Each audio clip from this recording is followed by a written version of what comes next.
In this kind of preparatory period when we're figuring out what we want to do, when we're strategizing, when we're making sure that we're thinking through our tactics, targeting the right people, all of that, we need to do something that in business is often called qualifying the lead, right? Who is our likely base? We should have conscious discussions and strategies surrounding who do we want to be talking to. Um, Ask yourselves questions like, what do I care about and how does that impact the people in my community? Who are we in terms of what communities does my core group represent? It's important, like I said previously in the slideshow, it's important not to try to save others, right? We don't need saviors, we need empowerment. That's what we need in our communities, is to be empowered, not saved by someone riding in on a white horse from out of town, right? We don't need carpetbaggers, and we don't want to be that. So start where you are and grow outward. Strategize on how to become more inclusive, right? If you look around the room and say a big part of our community is missing, ask why, right? And do real thought, and reflection, because that's a failure on our part, right? If we don't have a representative body making up our membership, then we're failing as organizers. So what do we need to do? What do we need to shake up? Why are the things that we're doing missing these people that we want to be here, that are part of our community, but who are being excluded both from the government, both from current systems of power and from our attempt to build an alternative? So start where you are. People often ask, where do I start? Your neighbor. Walk next door, have a conversation about the state of your town, state of your community, the neighbor on the other side, the neighbor on the other side. Start expanding. Skip, now bounce a house. And this isn't one conversation, right? We'll kind of get into deep canvassing later, but this is about building relationships. This is about having long-term conversations, right? When you talk to your neighbor and they say, oh, man, the roads and sidewalks in this neighborhood are really going to crap. In my community, I have a go-to for that. Oh, did you know that Public Works and the police department actually put in about the same budget proposal every year? The police department gets 99% of their budget proposal, and Public Works gets 30%. We have shitty roads in our community because we're overfunding authoritarian policing, right? Our job as socialist organizers isn't to preach. Is to listen and help people make connections, is to help them see that our roads suck because of our decisions that our city government's making, and that because of the decisions that our state government's making involving funding and our federal government's making involving funding, right? It's our job to help connect these bread and butter issues, these everyday life issues, these kitchen table issues that people deal with and that run their lives and ruin their lives, right? And helping make them connections to the systemic changes that are underneath all, right? Climate, it can be directly linked to capitalism, right? You don't go start preaching anti-capitalism.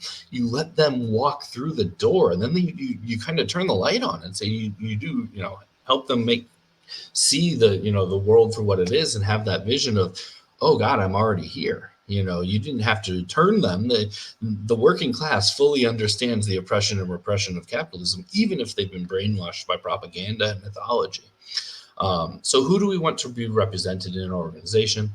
Like I said, often political groups act more as advocates for others than voices for their members.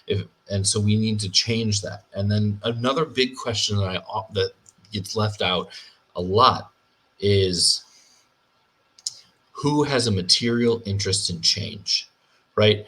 If someone has a material interest in change, right, if that change will change their life, they're going to be your ride or die organizer, right? To the extent that they can, right? Because we're also talking about the working class. We have families, we have jobs, we have problems, right? And so we it's hard to, organizing the working class because of that, right? We're exhausted from work. We're exhausted from raising families without support. We're exhausted from trying to exist in a system that oppresses us. But we have an material interest in change, and so we're the ones that are going to show up. We're the ones who aren't going to accept an appeasement and a half measure, right? Most movements over in history have experienced the sellout that comes, right, from those who don't have the material interest, right? They get the offer of, well, I know you wanted A, but what if we gave you B, which is a little bit like A? And that's when you have the people who are comfortable in their lives but have an opinion on this issue go, okay, that sounds right. That sounds like a fair deal, right? You took a small step and we'll accept it. And all of a sudden the movement falls apart. And the people who needed material change in their lives are left standing there. abandoned by people who weren't, who don't have that material interest, and and without the support and resources to continue the struggle. So we really need to ask that, and it can be an offensive question to people, right? People get mad when you question, well, are you going to be here? Right? Are you really going to be here when the fight comes? Right? They get mad about that question, and then it's silence when they actually don't show up. Right? It makes me think of the Occupy movement. In the spring of 2012, we were having our local meetings, and I raised that we needed to think about what to do when the Democrats abandoned the movement to campaign in 2012. And you would have thought I'd murdered some of their children with that suggestion. Well, 2 months later, they were all gone. Every single one of them was gone, right? And they're advocating for a neoliberal that wasn't going to change anything. So we need to have these conversations. We need, and that question of who has a material interest is really important. People do not need, like I said, we don't need people to come in. They don't need someone to presume to speak for them. They need organizations built in their own community for their own community's empowerment. We should strive to build bottom-up democratic organizations that are made up of our community, not speaking for them.